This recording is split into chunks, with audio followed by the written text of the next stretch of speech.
करते हैं। ये मंच पर जो बैठे हुए हैं हमारे मुख्यमंत्री, इनकी ईमानदारी की लोग कस्में खाते हैं और क्रिमिनल इनको देखते हुए भाग जाते हैं। उत्तर प्रदेश के सबसे लोकप्रिय मुख्यमंत्री योगी आदित्यनाथ जी को मैं आमंत्रित करता हूं कि आवे और इस विशाल जनसभा को संबोधित करें। माननीय योगी आदित्यनाथ जी। सियावर रामचंद्र भगवान, सियावर रामचंद्र भगवान की, माता जानकी की, माता जानकी की, भारत माता की, भारत माता की, वंदे वंदे वंदे। मंच पर उपस्थित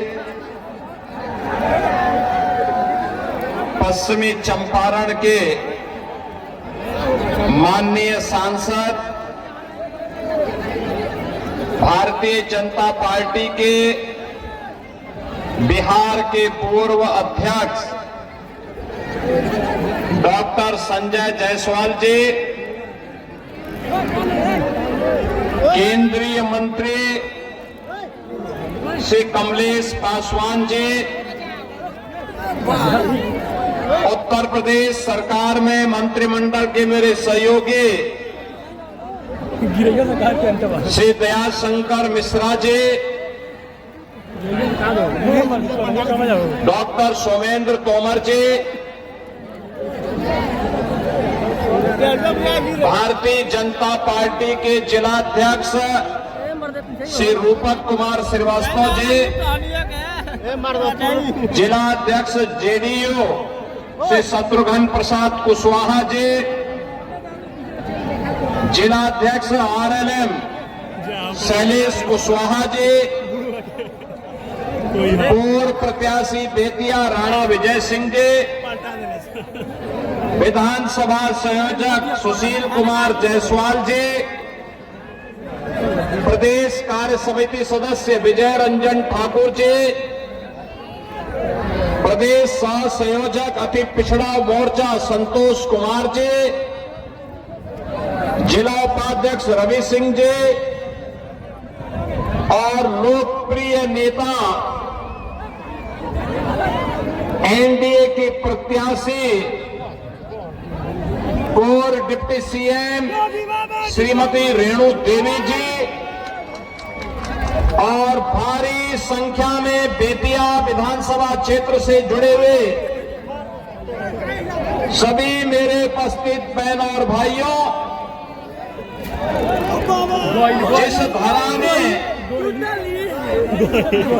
जिस धरा ने मोहनचंद करमचंद गांधी को महात्मा गांधी के रूप में जग विख्यात किया हो, जिस धरा ने ब्रिटिश हुकूमत की चूलों को चंपारण सत्याग्रह के माध्यम से हिलाने का कार्य किया हो, जिस धरा ने कांग्रेस के द्वारा जब लोकतंत्र का गला घोटा जा रहा था, उस समय की निरंकुश तानाशाही कांग्रेस की सरकार के खिलाफ हुंकार भरी हो, जिस धरा ने न्याय का एक नया इतिहास रचा हो,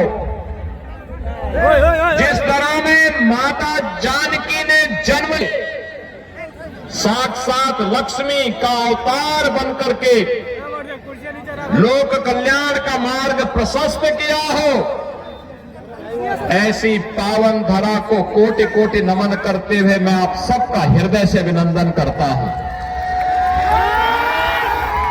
बहन और भाइयों, यूपी और बिहार एक साझी विरासत के प्रतीक है। हमारा रिश्ता, हमारा संबंध ऐसे है जैसे श्री राम और माता सीता एक साझे, दूसरे के साथ पवित्र संबंधों के साथ जुड़े हुए हैं, कोई इसे अलग नहीं कर सकता। और यही पवित्र संबंध उत्तर प्रदेश और बिहार के बीच में आज भी उसी रूप में बने हुए हैं। बहन और भाइयों, बिहार का अपना गौरवशाली इतिहास है। महात्मा बुद्ध को जब ज्ञान प्राप्त करना था, बिहार की धरती से ही ज्ञान प्राप्त हुआ। 24वें तीर्थंकर भगवान महावीर इसी बिहार की धरती में जन्मे थे। देश के पहले राष्ट्रपति डॉक्टर राजेंद्र प्रसाद बिहार की देन है। लोकनायक जयप्रकाश नारायण और जननायक कर्पूरी ठाकुर भी बिहार की देन है। बहन और भाइयों, बिहार, जिस बिहार ने मैथिली और भोजपुरी की इस संस्कृति को छठ के माध्यम से वैश्विक पहचान दी, ऐसी शारदा सिन्हा इसी बिहार की उपज है। ये बिहार शास्त्रीय संगीत की ध्रुपद शैली का जन्म इसी बेतिया राजघराने में हुआ था। और उसी बिहार, जिस बिहार ने भारत को गौरव प्रदान किया। भारत का स्वर्ण युग कौन था? जब पटना राजधानी थी। आचार्य चाणक्य और चंद्रगुप्त मौर्य की जोड़ी थी। भारत तब समृद्ध हुआ करता था। दुनिया का सबसे समृद्ध देश भारत हुआ। लेकिन बहन और भाइयों, भारत में जो संभावनाएं बिहार के पास थी, पहले कांग्रेस ने, फिर आरजेडी ने और सपनों को दूषित करने का काम किया। बिहार के नौजवानों के सामने आरजेडी और कांग्रेस ने पहचान का संकट खड़ा किया। यहां के किसानों को अंग्रेजों की विरासत के अनुसार कांग्रेस ने भूखमरी की ओर धकेला, आरजेडी ने उनका शोषण किया। बिहार के अंदर जो एक समृद्ध बिहार बनने का सपना था, उस समृद्ध बिहार को इन लोगों ने जंगल राज में बदल करके बिहार के नौजवानों के सामने, बिहार के नागरिकों के सामने पहचान का संकट खड़ा किया। लेकिन 20 वर्ष पहले बिहार के नौजवानों ने अंगड़ाई ली। बिहार का नौजवान जब अंगड़ाई लेता है तो कुछ नया करता है। नीतीश बाबू के नेतृत्व में एनडीए की सरकार बनती है और एनडीए की सरकार बनने के साथ ही बिहार के अंदर सुशासन की एक आधारशिला खड़ी की गई। आधारशिला सुशासन की सुदृढ़ आधारशिला। बहन और भाइयों, आज हम लोग आए हैं आपसे अपील करने के लिए, इसी सुशासन की सुदृढ़ आधारशिला में एक मजबूत इमारत का निर्माण करना है। समृद्ध बिहार और विकसित बिहार की प्रधानमंत्री मोदी जी की संकल्पना को आगे बढ़ाना है। और मुझे बताते हुए प्रसन्नता है, आज पहले चरण का चुनाव बिहार के अंदर चल रहा है।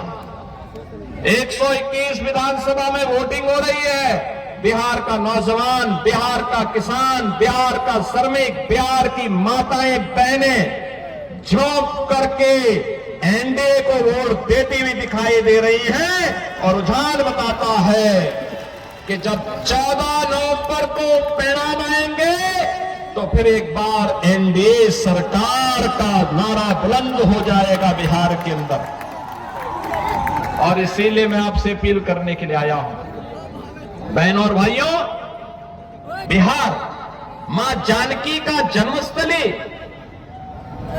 और कांग्रेस ने माननीय उच्चतम न्यायालय में कहा था कि राम तो है ही नहीं, यानी माता सीता को भी झुठलाने का प्रयास। कितना बड़ा पाप इन कांग्रेसियों ने किया। बिहार के अंदर पश्चिमी यानी यहां पर वाल्मीकि आश्रम है, महर्षि वाल्मीकि को भी झुटलाने का प्रयास, ये कांग्रेस का पाप है।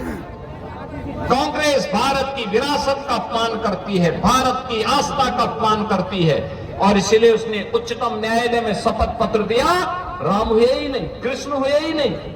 कैसी मूर्खतापूर्ण बातें ये लोग करते हैं। आरजेडी ने राम मंदिर के रथ को रोक दिया था, और इनका पार्टनर एक सपा है उत्तर प्रदेश में, उसने राम भक्तों पर गोलियां चला करके लौहलुहान किया था अयोध्या को। लेकिन हम तब भी कहते थे रामलला हम आएंगे, मंदिर वही बनाएंगे, लाठी गोली खाएंगे, मंदिर वही बनाएंगे। और जो कहा वो करके दिखा दिया ना। ये तब हो पाया जब मोदी जी प्रधानमंत्री और डबल इंजन की सरकार उत्तर प्रदेश में बीजेपी की थी। अयोध्या में राम मंदिर का निर्माण हो गया। राम मंदिर के निर्माण से पहले याद करना, अयोध्या में एयरपोर्ट, इंटरनेशनल एयरपोर्ट बना है, और इंटरनेशनल एयरपोर्ट का नामकरण महर्षि वाल्मीकि के नाम पर भी किया गया है। वहां पर जो रसोई बनी है